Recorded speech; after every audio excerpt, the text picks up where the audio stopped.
Ini adalah lelaki yang paling kejam yang pernah saya temui. Dia bahkan sanggup membunuh dirinya sendiri. Di sebuah bar, para lelaki sedang bermain tantangan hidup atau mati. Satu peluru diganti dengan uang 1 juta, yang menang bisa membawanya pulang. Yang kalah akan kehilangan nyawa. Seorang pria yang tidak takut mati maju duluan. 2 butir peluru memiliki persentase 40%, tapi kemudian selanjutnya pria kedua maju. 3 butir peluru memiliki persentase 30%. Kalau dia bisa hidup maka dia akan mendapatkan 3 juta.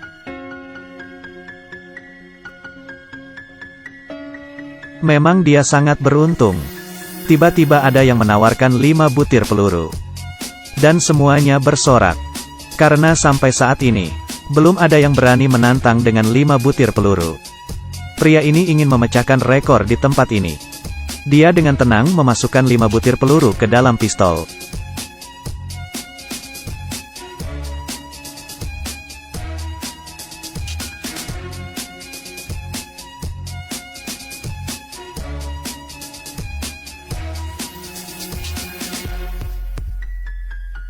Dan telah mempersiapkan diri. Tetapi kemudian pria ini menyesal. Dia tidak ingin mengakhiri hidupnya begitu saja. Tetapi dia sudah tidak bisa mundur. Peraturan di sini adalah sekali peluru dimasukkan, tidak boleh ada kata menyesal. Kalau tidak akan mati. Bos wanita merebut pistol dari tangan pria. Kalau kamu tidak bisa turun tangan sendiri, biar saya yang turun tangan. Tapi kemudian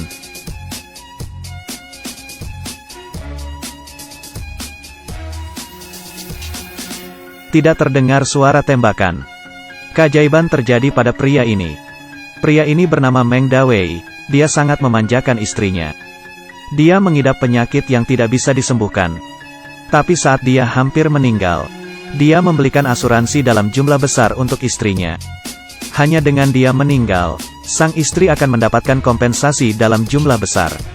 Tapi dengan syarat pria ini harus meninggal karena kecelakaan. Kalau tidak, sang istri tidak akan pernah bisa mendapatkan uang ini.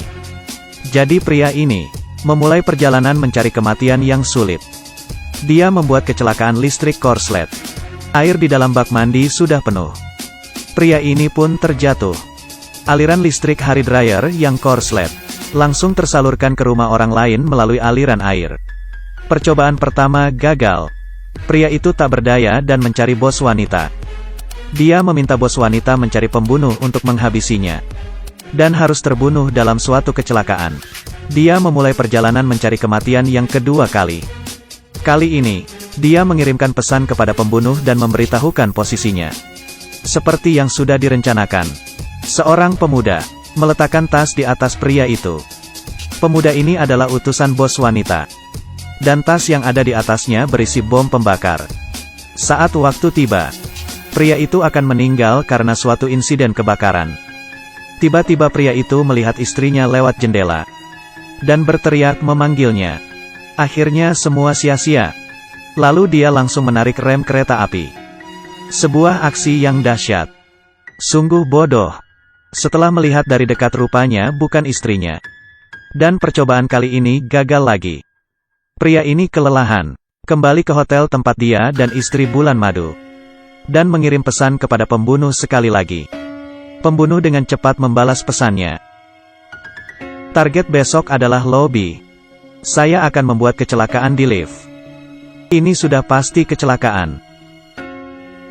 Kalau kali ini berjalan lancar, dia akan meninggal dalam kecelakaan di lift.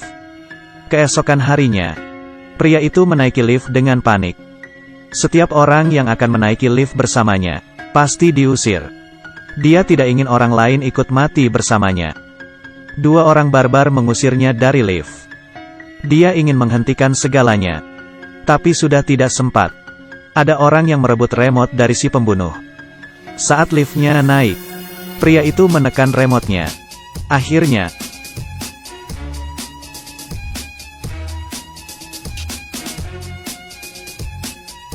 kali ini gagal lagi. Pria ini kembali ke kamar. Kali ini dia sudah tidak tahan. Langsung menelepon si pembunuh. Yang kemarin memang kecelakaan. Katanya kamu profesional. Tapi sekalipun tidak ada yang berhasil. Kamu gampang tinggal bilang semua itu memang kecelakaan. Percaya padaku. Kamu gak usah lagi bilang terakhir kali. Waktunya sudah tidak banyak. Setiap saat bisa meninggal. Tapi dia harus meninggal dalam kecelakaan. Kali ini, saya akan merencanakan dengan baik. Kamu jangan merencanakan lagi, saya mohon kepadamu. Yang simpel saja. Kamu cari sebuah mobil tabrak saja. Oke, pria itu terus merepet. Si pembunuh tidak berdaya. Dan membuat rencana ketiga. Asal pria itu berjalan keluar dari hotel, pasti langsung mati. Kecelakaan mobil. Segalanya berjalan sesuai perjanjian. Pria itu telah berdiri di depan hotel. Membuka kedua tangannya dan merasakan kehangatan terakhir. Si pembunuh bersiap-siap. Langsung memijak gas. Sebuah mobil besar melaju cepat ke arah pria. Tetapi mobil itu malah menabrak mobil yang di samping. Rupanya di saat pembunuh akan menabrak pria, di samping muncul seorang anak perempuan. Si pembunuh pun segera menyingkir. Dia adalah pembunuh yang baik hati. Percobaan ketiga masih saja gagal. Percobaan ketiga masih saja gagal. Si pembunuh yang ngamuk, memutuskan untuk langsung membunuh pria itu. Dia sampai di depan kamar si pria. Tapi karena ada si botak yang mondar-mandir, akhirnya si pembunuh pun ketahuan. Dan pingsan dihantam si botak menggunakan alat pemadam kebakaran. Dan percobaan keempat gagal lagi. Pria ini beruntung dan berhasil menghindari keempat kecelakaan. Kali ini dia sudah kehilangan kesabaran. Dan pria ini diundang oleh anggota gangster khas setempat. Orang lain semuanya ketakutan berlutut minta ampun. Tapi dia sedikit berbeda. Pria yang marah, tiba-tiba membuat vas bunga kesayangan Bos H pecah. Dan berkata ini kecelakaan. Dan masih saja berkata, saya hanya ingin sebuah kecelakaan. Mengapa sangat sulit ya? Tapi apapun yang dia lakukan untuk membuat onar Bos H tetap saja mengalah padanya. Karena di tangan pria ini ada sesuatu yang paling dia inginkan. Rupanya waktu itu di hotel, ada dua preman membuat onar di dalam kamar. Dan di tengah keributan itulah, barang mereka tertukar. Di tangan pria ada sesuatu yang paling penting bagi Bos H. Dan di tangan preman, ada sesuatu yang paling diinginkan pria. Dan semua ini, yang mengakibatkan situasi kacau sekarang. Pria ini membuat onar di seluruh rumah Bos H. Tiba-tiba dia menerima pesan dari sang istri. Istrinya hamil. Dia sangat bahagia sampai melompat ke dalam air dan berenang. Setelah naik, dia dengan tenang memberitahu mereka. Ini adalah sebuah kecelakaan. Sekelompok orang yang kejam ini, malah dipermainkan oleh seorang pria bodoh. Sungguh miris. Si pembunuh pun tidak senang.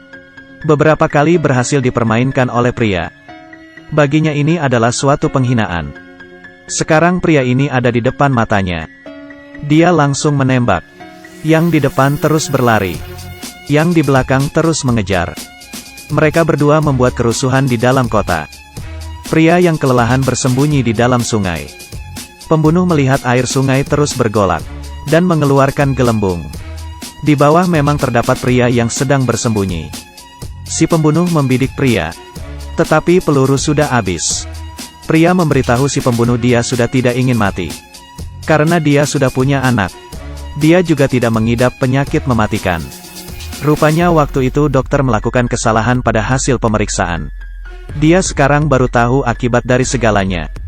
Sang istri diculik oleh Bos H. Istrinya dikurung bersama dua preman. Untungnya mereka berhasil kabur. Si pria datang menyelamatkan istrinya. Dan melihat Bos H sedang berkelahi dengan orang lain.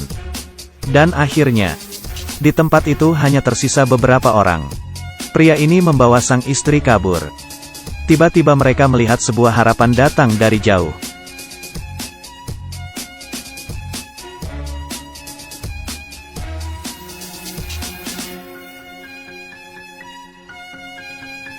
Ternyata si botak mengendarai motor untuk menjemput mereka.